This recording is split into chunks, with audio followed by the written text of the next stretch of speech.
आपण बघत आहात AKP news Marathi.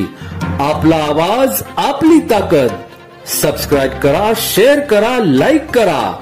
AKP news Marathi. Nashik शहरातून गंगापूर रोड येथील मार्क 1 बिल्डिंग मध्ये अग्निशमन दलातर्फे मॉक ड्रिल करण्यात येऊन नागरिकांना आग विझवण्याबाबत मार्गदर्शन करण्यात आले। गंगापूर रोड येथील मार्क 1 बिल्डिंग मध्ये चेअरमन देवरे यांनी अग्निशमन दल सातपूर यांना फोन केला की आमच्या बिल्डिंग मध्ये पहिल्या मजल्यावर आग लागलेली आहे। अग्निशमन दलाचा बंब ताबडतोब स्टाफसह व अधिकाऱ्यांसह तेथे पोहोचला। धूर निघत असलेल्या खोलीतून एक जखमी व्यक्तीला खाली काढले। आजूबाजूची इथं खूप गर्दी जमा झाली होती, पण नंतर कळाले की हे मॉक ड्रिल आहे।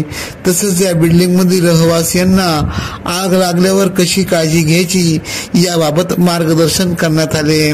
सातपूर अग्निशामक दलाचे केंद्र प्रमुख पगार, पंचवटी विभागीय केंद्र प्रमुख Borse, Rajendra नाकील, SR Jadhav, VK Musale, DP Darade, AP More, PG Lahamge व वाहन चालक सय्यद यांनी सहभाग घेतला। AKP न्यूज साठी फिरोज पठाण, नाशिक।